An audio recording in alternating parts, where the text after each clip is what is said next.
Origin Unexplained. Welcome back to Origin Unexplained. I am Sue and I'm your host, and today we're going to dive into something different. In every town, there are stories that just sit beneath the surface. Stories people whisper about what never fully gets confronted. Well, this place is Circleville, Ohio, and this was no different until the letters began. What arrived in those mailboxes was more than gossip.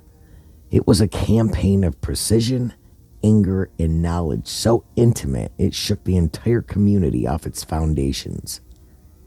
These were not the ramblings of a bored crank. These were calculated messages from someone who watched, someone who followed, and someone who understood exactly where to press to make a small town unravel.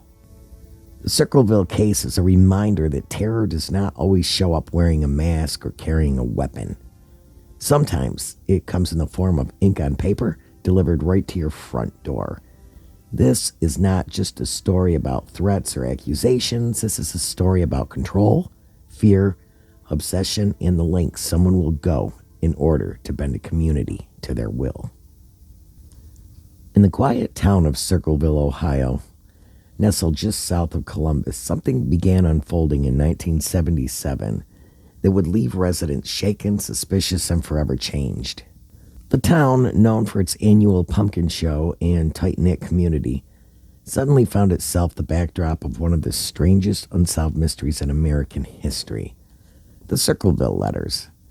It all began with a single anonymous message. Mary Gillespie, a local school bus driver, received a handwritten note postmarked from Columbus accusing her of having an affair with the school superintendent, Gordon Massey. The letter was brief but chilling. It stated that the writer had been watching her house, knew she had children, and warned her to end the alleged relationship. At first, Mary kept the letter to herself, dismissing it as some sick joke. However, the letters didn't stop. They multiplied, appearing weekly, all written in block-style capitals with no return address. They were personal, they were angry, and they were specific. Mary's husband, Ron Gillespie, began receiving them too. One warned him to confront the affair and suggested deadly consequences. You should catch them together and kill them both. The author knew where they lived, what time Mary left for work, and even what route she took while driving the school bus. As the letters grew in volume and the intensity, the Gillespies turned to close friends and family for help. They decided to write a letter of their own, suspecting a man they knew and warning him to stop. For a short while, the letters ceased, but only briefly.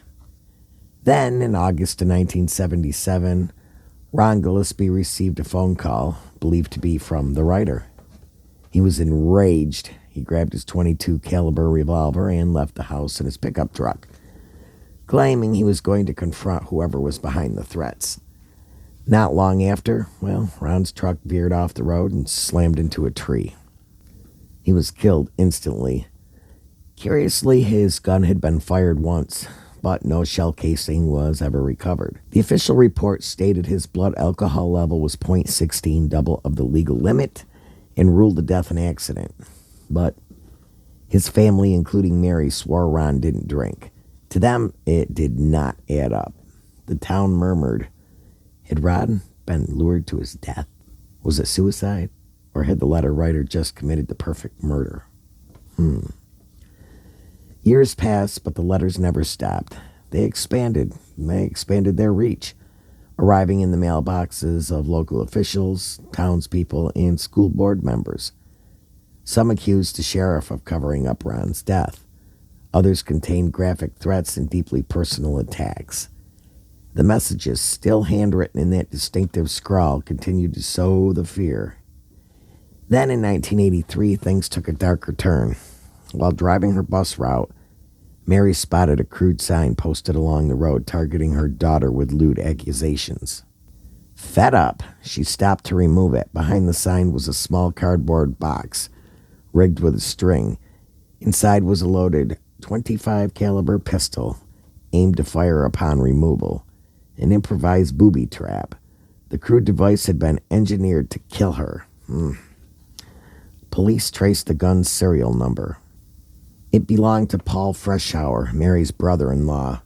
He had been one of the few people aware of the family's suspicions early on. Though Paul insisted the gun had been stolen weeks earlier and denied involvement in the trap or the letters, authorities remained unconvinced. During the investigation, handwriting samples were taken, and while experts couldn't definitively prove he wrote the letters, they leaned heavily on circumstantial evidence. Paul was never charged with writing the letters, only with the attempted murder tied to the booby trap. He was convicted in October of '83 and sentenced to a lengthy prison term.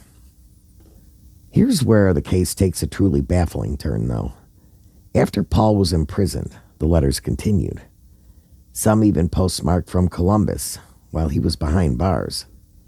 He was placed in solitary confinement with no access to writing materials, yet the letters kept arriving. In one, the writer taunted, "Now, when are you going to believe you aren't going to get out of there? I told you 2 years ago. When we set them up, they stay set up." These post-incarceration letters added a new layer to the mystery. If Paul was in prison, who was still sending them?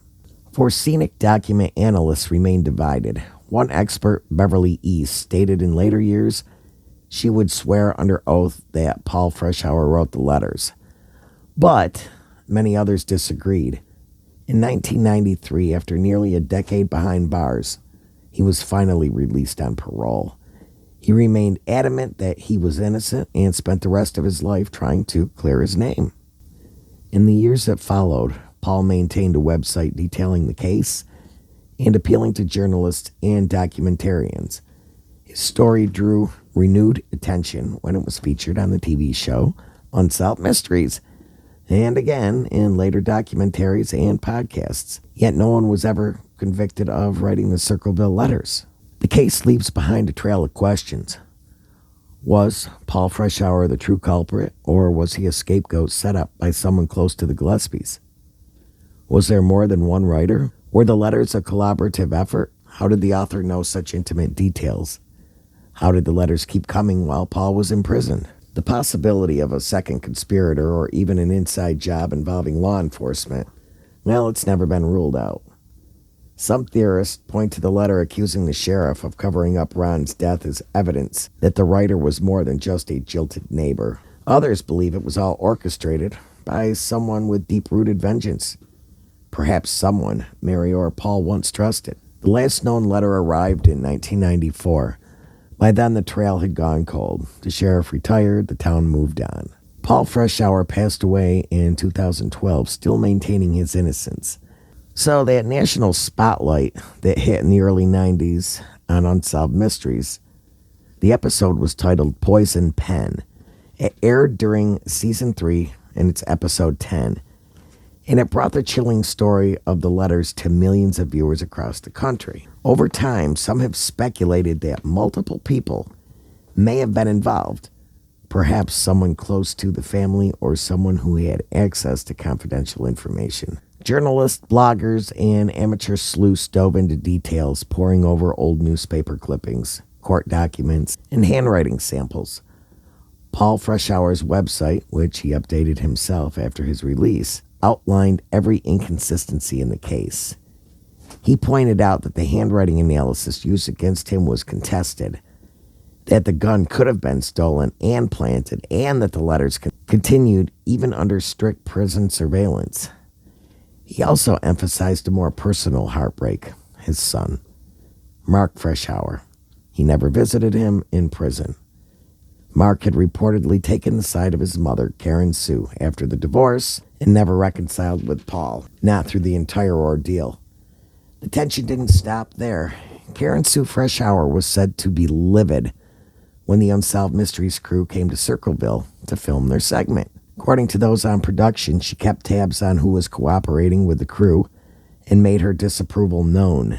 The divorce between her and Paul had been bitter, and some began to wonder whether more than just personal resentment was involved. Karen had claimed to have found threatening letters at the time and pointed investigators towards Paul. But the original letters, she claimed to have seen them, and they were never produced as evidence. Some theorists have questioned whether she may have played a larger role than anyone realized. Then came another strange twist. While Unsolved Mysteries was actively filming, the crew received an anonymous letter of their own. It was postmarked from Columbus and written in the same block lettering style as all the rest. It warned them directly, forget Circleville, Ohio. If you come to Ohio, you El Sickos will pay. That wasn't rumor, it was real. It proved the writer or someone very much like them was still watching and still furious that the case was being investigated again. Even the national media couldn't escape their wrath. Law enforcement never reopened the case. The sheriff retired. Paul eventually passed away, as I said, in 2012, and the rest of the town, those who lived through the worst of it, carried their own truths and theories to the grave. The letters stopped. The trail went cold, but the questions never stopped. Maybe Paul Freshour wasn't the letter writer. Maybe he was. But if he wasn't, then someone out there played that town like a puppet show and walked away untouched. That's what sticks with people. The feeling that someone was watching them, knew them, and was capable of planting fear like a seed in a garden. They didn't even own, right? And maybe that's why this case still hits, because it doesn't matter how much you lock your doors, how small your town is, or how normal your life feels. If someone decides to dig into your past and twist the truth just enough, they can make you doubt everything. That's the legacy of Circleville. Not just the letters, but the silence that follows. The way the story never really ends, and the way it forces you to wonder who's watching now. Origin Unexplained.